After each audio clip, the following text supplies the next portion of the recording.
Students, today we will discuss chemical bonding chapter from 10th ICSE। तो आज जो हमारा टॉपिक होगा वो होगा 10th ICSE का चैप्टर केमिकल बॉन्डिंग।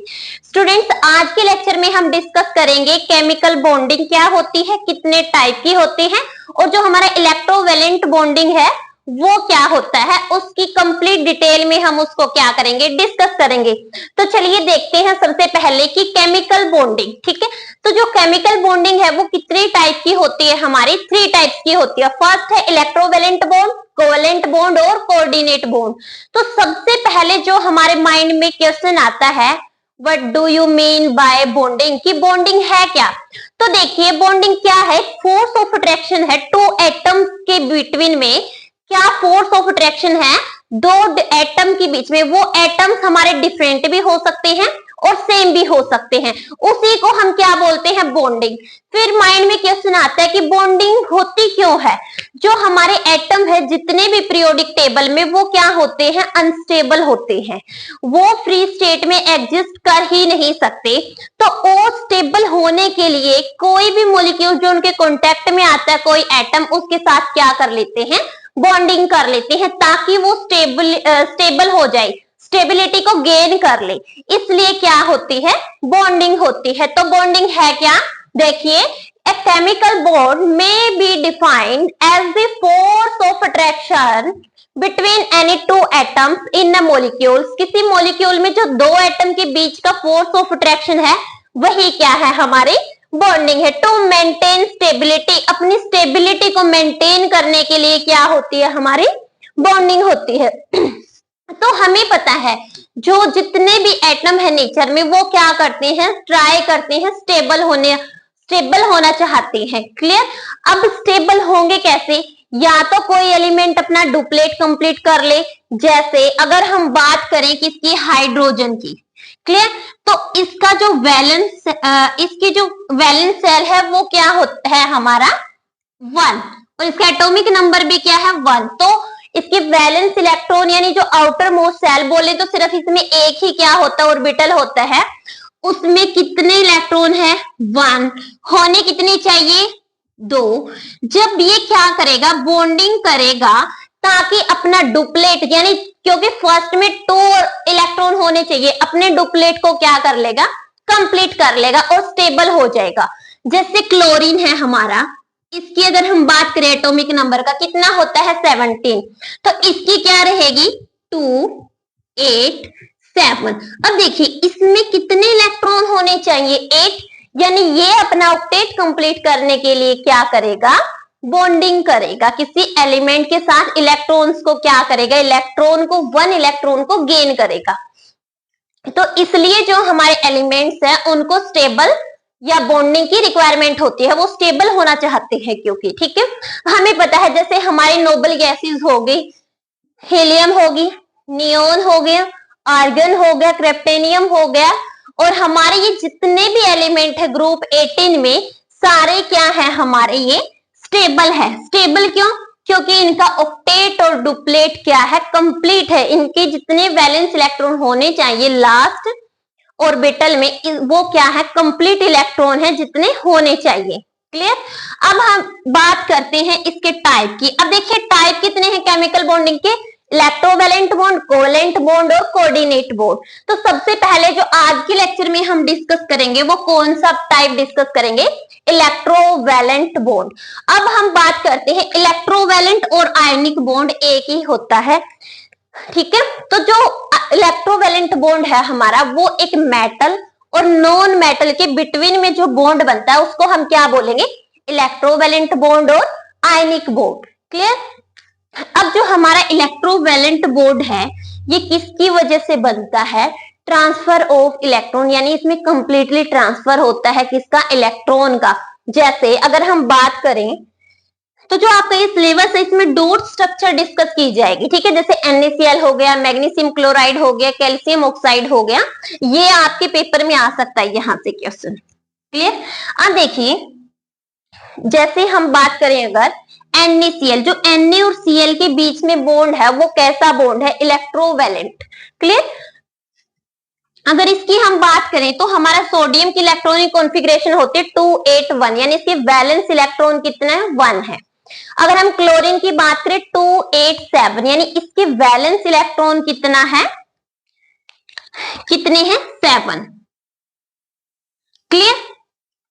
अब देखिए हम क्या बना लेंगे, ऐसे डॉट स्ट्रक्चर बना लेंगे Na और Cl की। इसका जो वैलेंस आउटर मोस्ट सेल के जो इलेक्ट्रॉन है हमने उनको एज ए डॉट की तरह इलेक्ट्रॉन को डिनोट करना है। क्लियर। तो हमारा जो सोडियम है इसमें देखिए हमने 1 डिनोट कर दिया क्योंकि वैलेंस इलेक्ट्रॉन 1 है। क्लोरीन में आउटर मोस्ट में कितने 2 4 6। क्लियर। अब देखिए ये क्या करेगा, ये एक्सेप्ट कर सकता है इलेक्ट्रॉन। क्यों करेगा, ताकि ये स्टेबल हो जाए। क्लियर। तो जो सोडियम है ये एक इलेक्ट्रॉन को किसको दे देगा, ट्रांसफर कर देगा क्लोरीन को। ठीक है। तो अब देखिए ये इसने क्या किया, Na ने इलेक्ट्रॉन दिया और Na पॉजिटिव बन गया हमारा। एक इलेक्ट्रॉन क्या कर दिया, इसने रिलीज कर दिया। अब अगर हम बात करें क्लोरीन की, इसने क्या किया, एक इलेक्ट्रॉन को एक्सेप्ट कर लिया और अपना ऑक्टेट क्या कर लिया, कंप्लीट। अब देखिए 2 4 6 8 ऑक्टेट कंप्लीट हो गया। क्लोरीन ने क्या किया, एक इलेक्ट्रॉन गेन किया और Cl नेगेटिव बन गया। क्लियर। अब देखिए जैसे ही ये दोनों आयंस, ये अपोजिट चार्ज है, क्या होंगे, एक दूसरे को अट्रैक्ट करेंगे, फोर्स ऑफ अट्रैक्शन होगा। और इसको हम क्या बोलेंगे, जो NaCl बना है कि ये हमारा क्या बन गया, सोडियम क्लोराइड। और इसके बीच में क्या है, बॉन्ड इलेक्ट्रोवैलेंट बॉन्ड है। अच्छा, आयनिक बॉन्ड और इलेक्ट्रॉन बॉन्ड क्या होते हैं, एक ही होते हैं। ठीक है, इलेक्ट्रोवैलेंट बॉन्ड और आयनिक बॉन्ड एक ही होते हैं।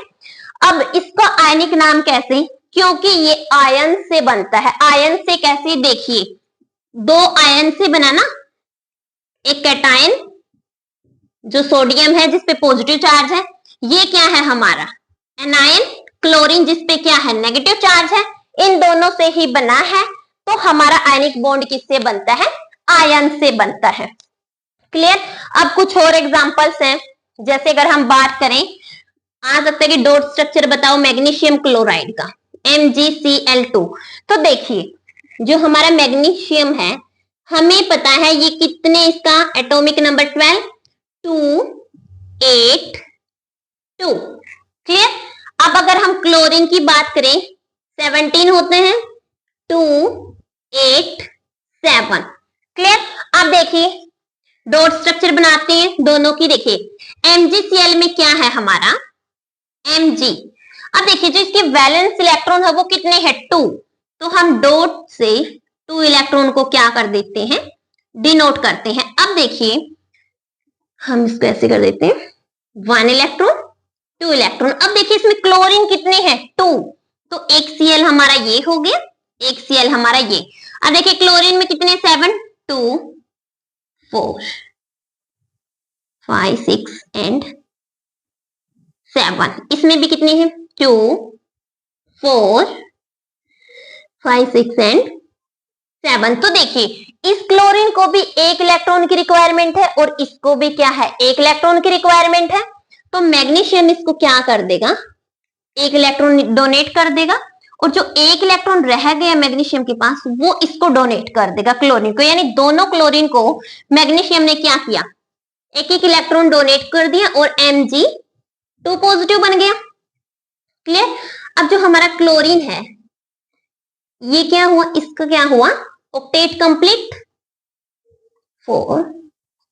देखिए इसका ऑक्टेट कंप्लीट, इसका भी ऑक्टेट कंप्लीट, क्योंकि मैग्नीशियम ने इन दोनों को क्या कर दिया, डोनेट कर दिया। ये बन गया हमारा Cl नेगेटिव क्योंकि इसने एक्सेप्ट किया है। ये भी क्या बन गया Cl नेगेटिव, इसने भी क्या किया है 1 1 इलेक्ट्रॉन दोनों ने एक्सेप्ट किया है। ये हमारा हो गया Mg2 पॉजिटिव। और इसको हम बोल सकते हैं कि इसने क्या बना लिया MgCl2। क्लियर। इसमें देखिए मैग्नीशियम था, इसने क्या किया 2 इलेक्ट्रॉन डोनेट कर दिया और Mg2 पॉजिटिव आयन बन गया। क्लियर। जो क्लोरीन है इन्होंने क्या किया, दोनों क्लोरीन ने, इसने क्या किया 1 इलेक्ट्रॉन एक्सेप्ट, क्या बन गया Cl नेगेटिव। इसने भी क्या किया 1 इलेक्ट्रॉन एक्सेप्ट, क्या बन गया Cl नेगेटिव। यानी देखिए इसमें क्या है, दो एनायन है और एक क्या है कैटायन, दोनों ने मिलकर क्या बना लिया, मैग्नीशियम क्लोराइड। क्लियर। तो ये था हमारा इलेक्ट्रोवैलेंट बॉन्ड, और इस टाइप से आपको कोई भी कंपाउंड देके डॉट स्ट्रक्चर बनवा सकते हैं। ठीक है। अब अगर हम इलेक्ट्रोवैलेंट की प्रॉपर्टी की बात करें, एक बार आप इसको नोट डाउन कर लीजिए, देन हम चलते हैं कि प्रॉपर्टीज ऑफ कोवेलेंट बॉन्ड।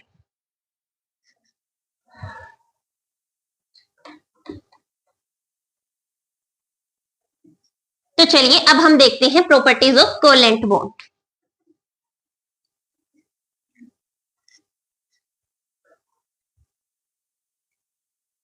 अगर हम सबसे पहले कोवेलेंट बॉन्ड की प्रॉपर्टी की बात करें, इसकी प्रॉपर्टी कोवेलेंट बॉन्ड की,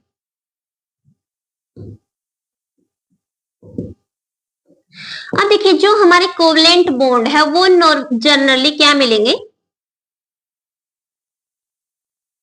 सॉलिड। क्लियर। अब अगर सॉलिड है तो क्या होंगे, have high boiling point and melting point. इनका जो बॉइलिंग पॉइंट है और मेल्टिंग पॉइंट है वो क्या होगा, हाई होगा। क्यों? क्योंकि जो फोर्स ऑफ अट्रैक्शन है वो क्या होगा, strong. Strong force of attraction क्या होगा, क्योंकि अपोजिट चार्जेस के बीच में है, कैटायन और एनायन से बनते हैं, तो स्ट्रॉन्ग फोर्स ऑफ अट्रैक्शन होगा दोनों के बीच में। और क्या होगा, स्ट्रॉन्ग फोर्स ऑफ अट्रैक्शन। अच्छा, जो ये क्या है, दे कंडक्ट इलेक्ट्रिसिटी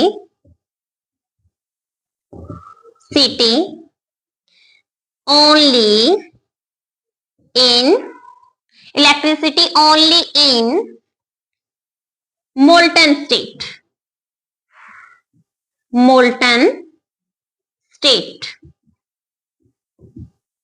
ये सॉलिड स्टेट में कंडक्ट नहीं करते इलेक्ट्रिसिटी को, ये मोल्टन स्टेट में, यानी अगर बात करें तो एक्वस फॉर्म में क्या करते हैं, कंडक्ट करते हैं इलेक्ट्रिसिटी को।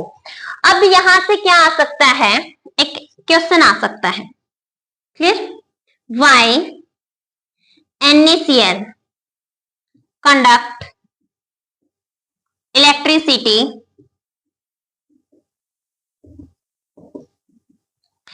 only in molten state।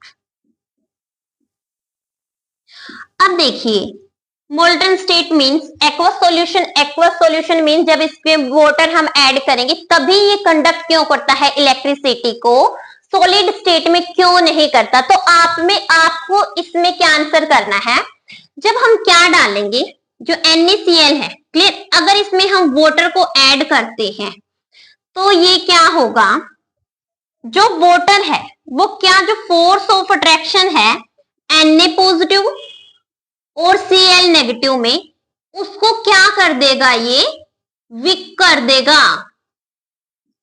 Force of attraction, इनके बीच में जो फोर्स ऑफ अट्रैक्शन है उसको क्या कर देगा, ये वीक कर देगा।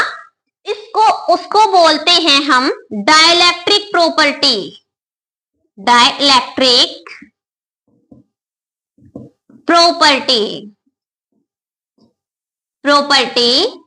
Of water.